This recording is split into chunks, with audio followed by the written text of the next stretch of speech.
लगता आज फिर नाराज हो गए। पापा अयो, आजा आजा आजा आजा आजा। लस्सी अंदर मत आना।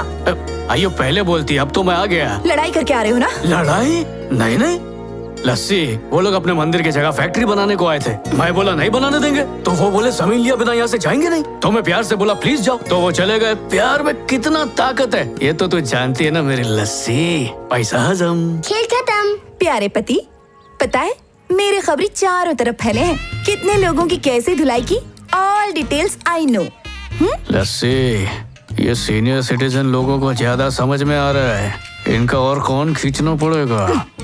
पता नहीं गांव के किस चुगलखोर ने इसकी बीवी के कान भरे हैं और बदनाम मैं हो रही हूँ। मैं अभी जाकर उस चुगलखोर के कान पकड़ती हूँ। इधर की उधर करना बंद कर, नहीं तो तेनू बोल के क्या फायदा, सब तोड़ी माँ की परवरिश का नतीजा है। तेनू उसने ही बिगाड़ा है। पापा दादी को बुरा बोल रही है।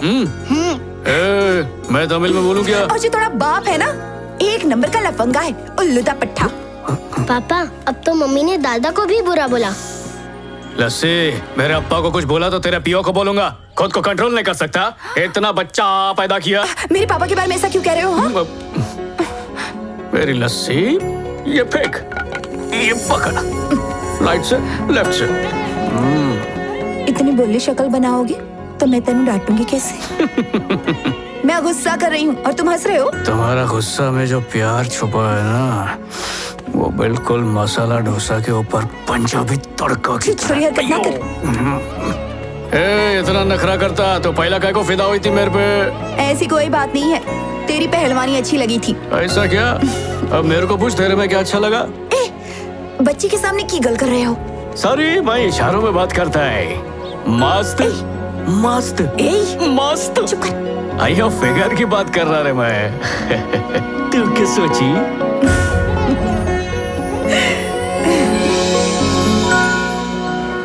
तुम एक एमएलए हो, तुम्हें हमारी समस्या सुलझानी चाहिए और तुम ही जमीन हड़पना चाहते हो। अच्छा लगता है? ए बुड्ढे, तेरे बाप की जमीन है क्या ये? हाँ है, मेरा बाप का जमीन है।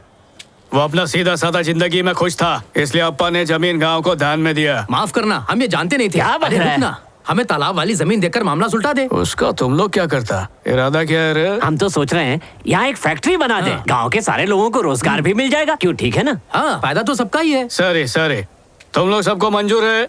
ये तुमको नौकरी देगा, पगार देगा और हमारे तालाब का सत्यानाश करेगा। हमारा बाप दादा अनपढ़ था, लेकिन तालाब बनाना, कुआं खोदना, पेड़ लगाने का फायदा जानता था। और तुम लोग उनका मेहनत पर पानी फेरना यार। तुम्हारी तालाब पे फैक्ट्री बनाएगा तो पानी किधर जमा करेगा रे? अपने घर में खड्डा खोदेगा क्या? चलो ठीक है, अगर 2 साल तक गांव में बारिश नहीं हुआ तो क्या करोगे? कहाँ से पानी पियोगे? दूसरे गांव में जाके भीख मांगेगा? हाथ फैलाने के वास्ते शर्म नहीं आएगा?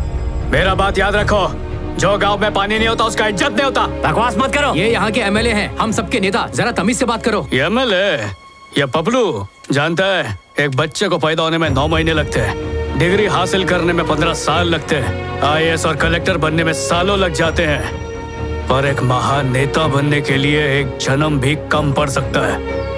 ये इडली बनाने जैसा आसान नहीं है, बहुत ज्यादा जिम्मेदारी का काम है। जनता का भरोसा कमाना पड़ता है और तू तो बेच रहा है। गाँव वालों को उंगली किया ना तो तेरा हाथ गन्ने की मशीन में डाल देगा। ये बात है, मैं भी देखता हूँ इस गांव में मंदिर कैसे बनता है। पंडित जी, 5 सुपारी है? हाँ है ना, ये लो। मंदिर तो मैं इधर ही बना था, इसको गांव की तरफ से निमंत्रण समझ ले। सह परिवार इधर आने का, फ्री का भर के खाने का और दुआ देकर जाने का, समझा बबलू? चल बढ़ाया मंदिर बनाने वाला, मैं चुप बैठूंगा क्या? बोलता पंडित जी? बेटा पहले मुहूर्त देख लेते तो। पंडित जी, मैं तो भूल ही गया, ये शुक्रवार बहुत शुभ है, उसी दिन स्थापना कर लेते। ये हुआ ना बात, साथ तैयारी शुरू करो। ऐसा धूमधाम से जश्न मनाएंगे कि अमृतसर तक आवाज गूंजेगी।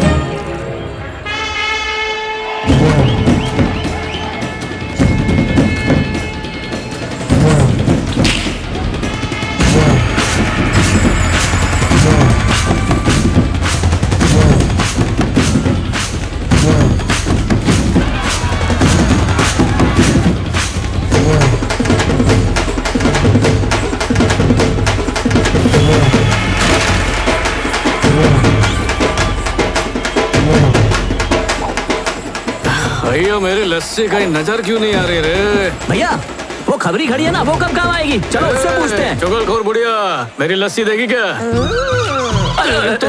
जमाना सब बदतमीजी करती है। भैया उसके मुंह मत लगो, उसकी बहुत काली जुबान है। आप बस मुझको बोलो, मैं अब भी जाऊंगा और उस बुढ़िया का झूठा खींचूंगा।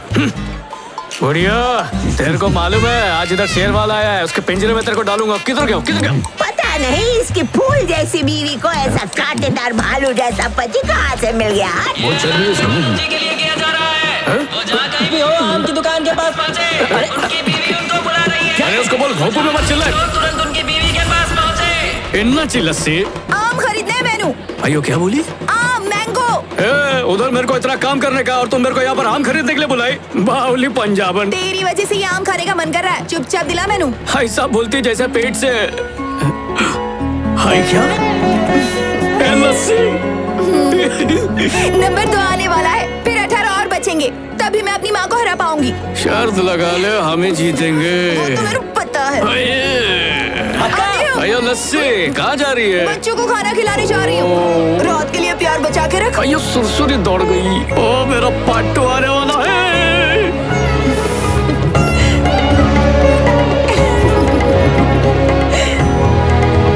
जल्दी पूजा शुरू करने वाले हैं। पंडित जी चाहते हैं कि देवानंद जी जल्द से जल्द शिवलिंग के पास पहुँचे।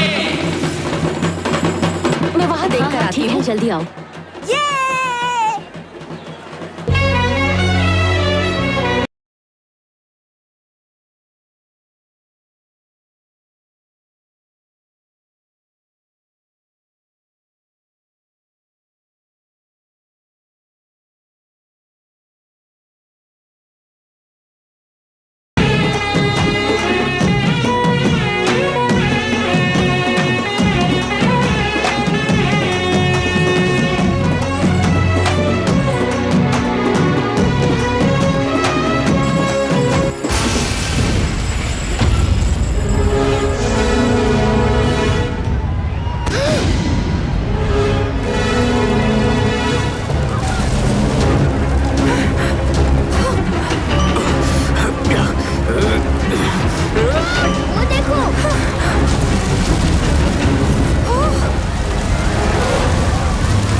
गांव में इनके इलाज की सुविधाएं नहीं है, इन्हें शहर में ले जाना होगा।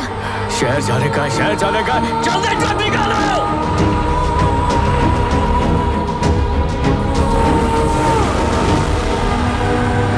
चिंता मत कीजिए, हमारे बच्चों को कुछ नहीं होगा, ऊपर वाला हमारे साथ है। आ जाओ डॉक्टर साहब, डॉक्टर, बच्चे कैसे हैं? सॉरी, उनका नाम क्या था? अंजलि और कार्तिक डॉक्टर। ओके, अंजलि और कार्तिक को मैं बचा नहीं पाया। अगर आप उन्हें 10 मिनट पहले ले आते तो उनकी जान बच सकती थी। हमारा गांव यहाँ से 23 किलोमीटर दूर है। हम उन्हें 10 मिनट में कैसे ले आते डॉक्टर? इसमें मैं क्या करूं? हॉस्पिटल सिर्फ शहरों में है। गांव वालों की जिंदगी मायने नहीं रखती क्या? आपका सवाल जायज है, लेकिन मेरे पास इस सवाल का कोई जवाब नहीं। सॉरी।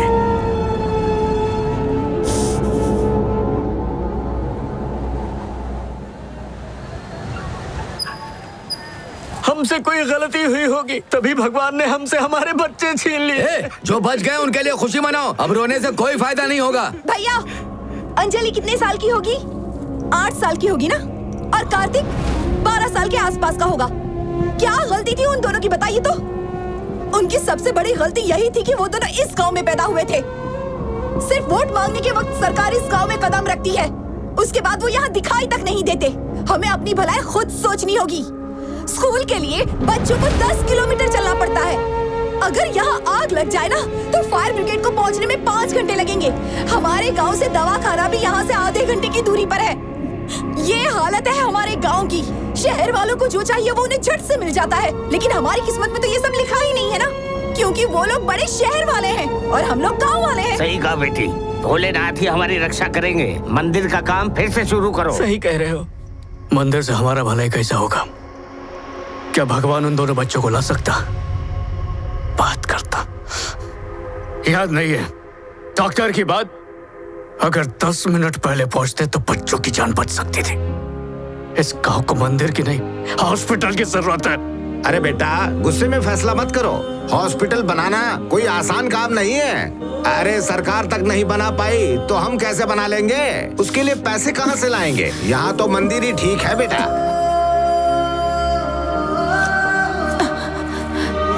मुझे अपने जेवर बेचने पड़े तब भी परवाह नहीं, लेकिन इस गांव में हॉस्पिटल बनेगा। लस्सी, अगर आपने फैसला कर लिया है कि हॉस्पिटल बनाना है तो उस काम को पूरा करने के लिए मैं अपने डीन से बात करूंगी। वो बहुत ही नेक और भले इंसान हैं। इस देश की भलाई के लिए वो हमेशा आगे रहते हैं।